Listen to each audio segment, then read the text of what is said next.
The vibe starts off incredibly heavy with some poetry about life being a frenzy and an illusion, basically setting us up for an existential crisis immediately. Then we get hit with ominous chanting about a beast waking up and a destroyer rising, which is the universal sign that everything is about to go terribly wrong for everyone involved. Gabriel is having a total main character moment, talking to his deity like he is leaving a voicemail for a toxic ex. He is begging for another chance and promising not to fail, asking for blood and power. It is giving desperate energy, but you can tell he is fully committed to this whole Sun Soldier aesthetic. Finally, we meet someone who is not trying to kill us instantly. This guy, Mediodia, pops up with the energy of a chaotic Discord moderator, trying to be friendly. Gabriel is absolutely not having it, refusing nicknames and acting like a total edgelord, but Mediodia is persistent about guiding him to the cathedral, despite the attitude. We get some tragic backstory from a survivor who sounds absolutely defeated. He lost his whole family and is just trying to get to the cathedral because he thinks it is a safe zone. It is heartbreaking to see regular people caught up in this supernatural mess, clinging to hope that probably does not even exist. Gabriel is facing a moral dilemma about taking blood, and the entity in his head is basically gaslighting him into doing it. He tries to resist, saying it is not right, but the voice hits him with the disobedience card. He eventually caves because peer pressure from a literal god is apparently very hard to ignore. Gabriel finally reaches the cathedral and meets Father Arroyo, who is serving major antagonist energy. Arroyo tries to recruit him to the sea god side, claiming destiny and all that nonsense. Gabriel stays loyal to the sun, roasting Arroyo by calling him a fanatic, which is ironic considering Gabriel is also in a cult. We get a lore dump about the origin of civilization and how the sun god gave humanity fire and art. It paints the sun as this benevolent creative force, but considering the creepy statues and blood rituals we have seen so far, I am pressing X to doubt on this being the full wholesome story. Mediodia comes back on the comms to roast Gabriel for nearly dying, which is fair, honestly. He explains that the seal on the island is broken, and they need the blood of 4 specific descendants to fix it. So now we have a fetch quest structure established, and Gabriel has to play nice with the rebels. A witch character named Moshe appears, and she is serving high camp and sass. She is flirting with Gabriel while also trying to sell him upgrades, which is a hustle I have to respect. Gabriel calls her a witch, and she is unbothered, just reminding him that beauty and magic are not cheap in this economy. We overhear a really sad conversation between a couple trying to find a moment of intimacy before the world ends. The guy is refusing to be romantic because they are not married, which feels like wild priorities given the apocalypse. It just shows how deep the religious indoctrination runs in this town, even when monsters are outside. Mediodia introduces the Siren District, describing it as the place where saints pray by day and sin by night. It is the classic Vice City level of the game. He mentions Herminia Espina is the target here, and she is running things like a mafia boss. The atmosphere shifts to something grimy and full of secrets. Gabriel confronts Herminia Espina, and she is tough as nails. She straight up tells him she does not serve his sun god or the sea god, she just wants to die on her own terms. Gabriel threatens her, but she hits him with the nothing left to lose line, which makes her way more dangerous than a regular enemy. Hi there, if you want to enjoy more gaming lore without grinding for 60 hours, hit that subscribe button. I do the grinding so you don't have to. Your support really helps the channel. Arroyo shows up again to taunt Gabriel, acting like he knows everything because the sea has eyes everywhere.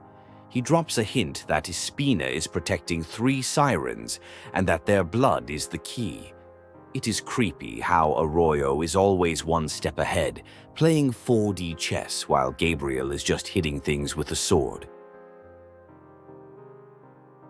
We get some background chatter about a feast and a creature called a Fiatauro being prepared for an offering.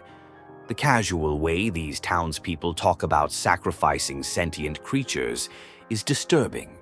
It really hammers home that the entire culture of Tormentosa is built on some very dark traditions that everyone just accepts as normal.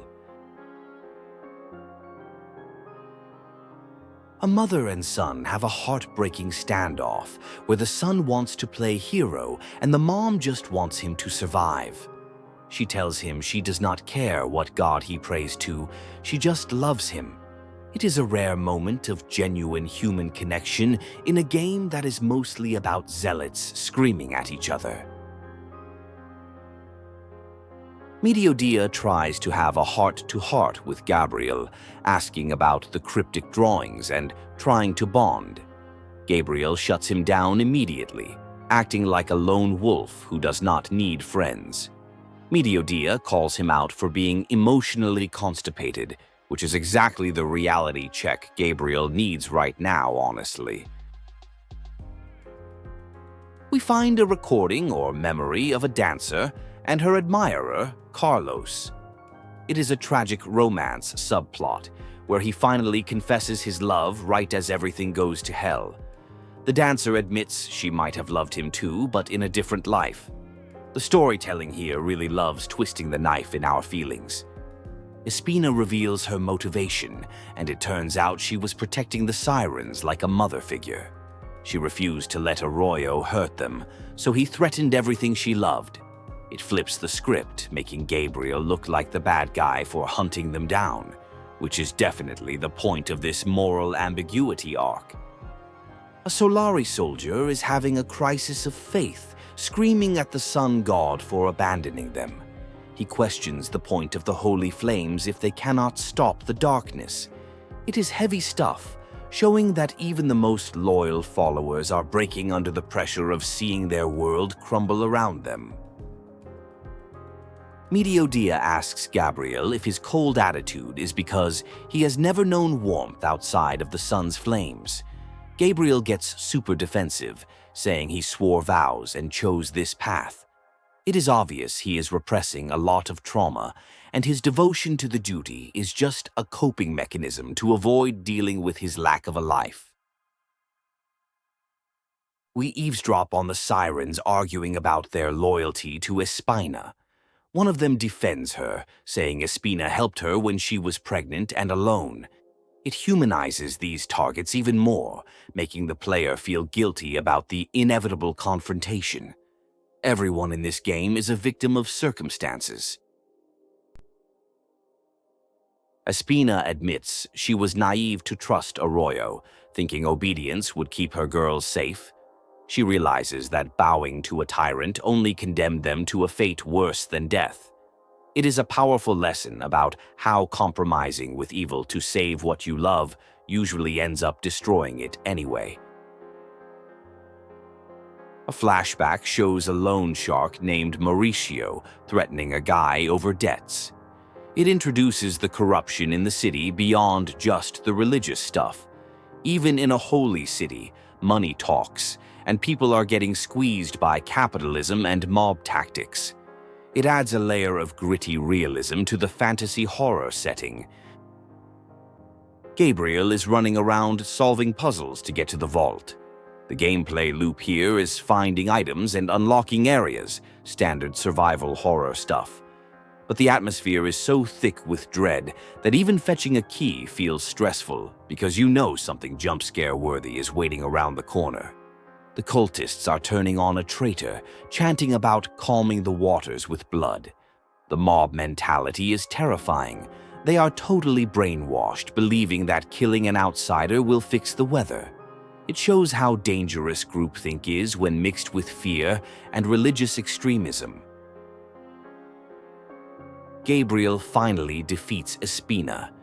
In her last moments, she does not ask for forgiveness, but asks him to end the curse and make sure her sirens did not die in vain. Even in death, she is thinking about her family. It is a somber victory that feels more like a tragedy than a triumph. We get a massive lore drop about the son falling in love with a priestess named Dolores. Apparently, the god was such a simp that he decided to live on Earth with her. It creates a messiah narrative that explains why the bloodline is so important, but it also humanizes the deity in a weirdly uncomfortable way. Mediodia is shocked to learn that the son fell in love with a mortal, calling it a soap opera. Gabriel is having a hard time processing that his god is not perfect. Mediodia drops wisdom about how nobody likes finding out their idols are flawed, which is the central theme of the entire game, honestly. Mediodia briefs Gabriel on the next target, Lorenzo Hierro, the silver tycoon. He is described as the richest guy in town, so we are moving from the vice district to the industrial sector. Mediodia bets he is hiding in the mines, because of course the greedy villain is hoarding his wealth underground. The miners are refusing to work because the mines are haunted. They are hearing footsteps and whispers. The foreman tries to gaslight them into thinking ghosts are not real, but the workers know better. It is a classic labor dispute, but with paranormal activity instead of just OSHA violations. Hector Hierro is trying to keep the machinery running to honor his father's legacy. He is obsessed with the family name and the mountain.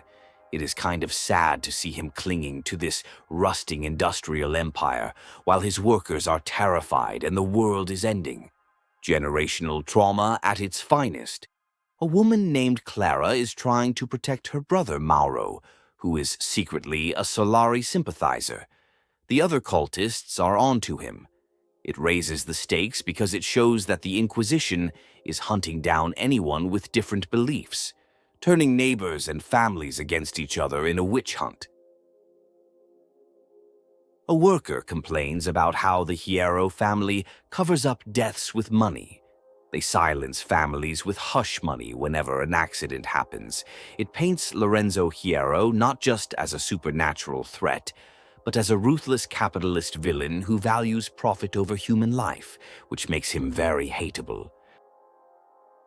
Mauro and Clara have a tense argument. Mauro refuses to stop his smuggling or whatever illegal activity he is doing, thinking he is too smart to get caught. Clara warns him it is only a matter of time. It is that classic tragedy setup where arrogance leads to a downfall everyone saw coming. Gabriel finds a diary or document revealing that the Hierro family is looking for something buried in the mountain to wake up a legitimate heir. This connects the silver mining plot back to the main supernatural bloodline plot. Everyone is digging for something that should probably stay buried.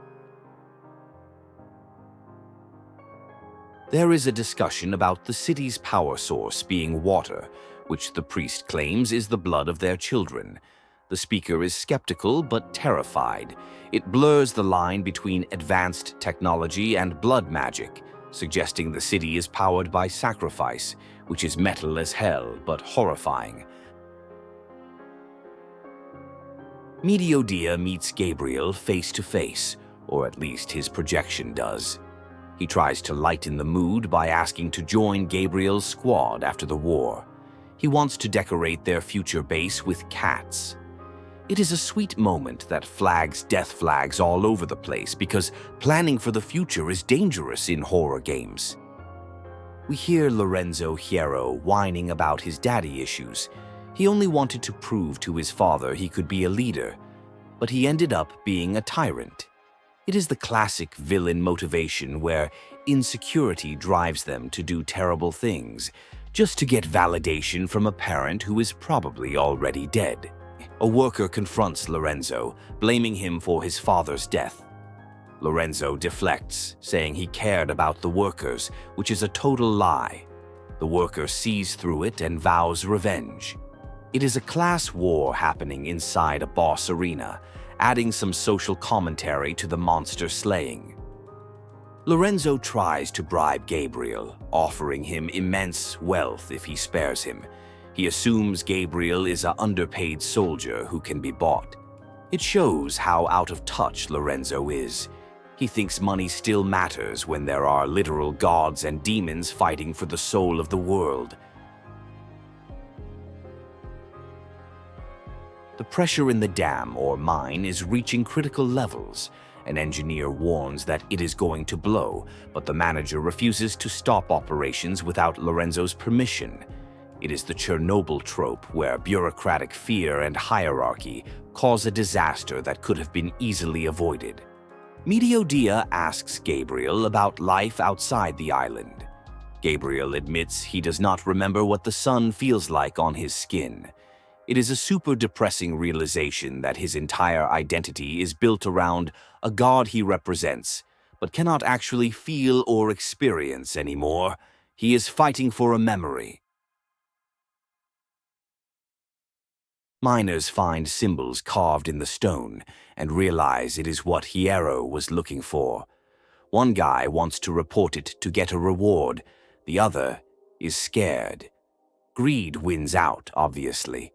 It is the inciting incident for the final disaster in the mines, driven by desperate people trying to get ahead. Major plot twist time. The story reveals that the son and Dolores had a child, a prince, who was a miracle. But the son killed his own kid because he saw a future where the kid caused nothing but emptiness. Gabriel is absolutely shook, realizing his god committed infanticide to protect his reign. Arroyo taunts Gabriel, pointing out that the sea god is actually the murdered son of the sun. Gabriel has been sent to hunt down the victim of his own god's crime. It flips the entire morality of the game. Gabriel is basically the cleaner for a celestial domestic abuse case. Gabriel confronts Arroyo again. Arroyo calls Gabriel a murderer and points out they are both puppets. Gabriel starts to crack, realizing he has been lied to. The goons yell at Gabriel to shoot, but the hesitation is real now. He is starting to see the strings attached to his limbs. We meet Father Castigo, the executioner of the Sun Tower. He is being dragged away by rebels, screaming about his authority. He is a total hypocrite, begging for mercy when he never gave any. It is satisfying to see the tormentor become the tormented, but also grim to watch the cycle of violence continue. In the torture chambers, we see workers being forced to throw people into furnaces. One old man collapses and is thrown in alive. It is absolutely gruesome and shows the sheer brutality of the Sun cult. They are burning people to fuel their machinery, literally consuming the faithful. Castigo is arguing with his own mother, who is disgusted by what he has become. He accuses her of betraying the sea, but she tells him it is fear, not faith. He threatens to burn her, too. The family dysfunction in this game is on another level, truly biblical tragedy stuff. Gabriel finds the bodies of Solari soldiers dumped in the water like trash. He goes into a rage, vowing to give them a proper burial. It is personal for him now. He is not just fighting for a god anymore. He is fighting for the dignity of his fallen comrades who were used and discarded. A conversation between torture guards reveals that one of them hears the voice of Dolores guiding him, while the other hears nothing. It highlights the disparity in faith. Some are true believers who think they are talking to saints, while others are just following orders because they are scared or sadistic. A young soldier confesses he never wanted to be a tormentor but was forced by his father. An older prisoner tells him it is not too late to change. It is a glimmer of redemption in the darkest part of the game, showing that generational curses can be broken if you have the courage to say no. Castigo's son finally stands up to him, saying he does not want to follow in his footsteps if it means killing innocents. Castigo disowns him and orders him to be locked up. It is the final straw that proves Castigo cares more about his power and dogma than his own flesh and blood. The narrative fully explains the tragedy. The prince was born, performed miracles, but the son saw a vision of doom and drowned the baby. This act created the sea god, the angry spirit of the prince. It confirms the son is the original villain of this story, acting out of paranoia and fear. Gabriel confronts the sea god prince entity. He admits the son was wrong and apologizes, but says he still has to stop the destruction. The entity is full of rage and refuses to listen. It is a tragic boss fight because Gabriel ultimately sympathizes with the monster he has to kill. We see the memory of the son confessing to Dolores. He admits he was a coward who chose to forget the truth rather than face it. He killed the child to save the universe from a void. It adds nuance. He wasn't just evil, he was making a utilitarian choice, but it destroyed his soul. Gabriel makes his final stand. He renounces his flames and his lineage as a blind servant. He vows to redeem his sins not as a god's soldier, but as a man. He promises to save the lost souls, breaking the cycle of blind obedience. It is the ultimate character development moment. The game ends with a monologue about how even gods are flawed and fearful. If gods can cry and suffer, then we are all living in the same dream. It concludes with a haunting thought that eventually we all have to wake up. The story wraps up on a philosophical note rather than a triumphant one. Gaming lore is long and confusing, but I break it down every week. Subscribe so you never miss a plot twist or hidden detail. Thanks for watching.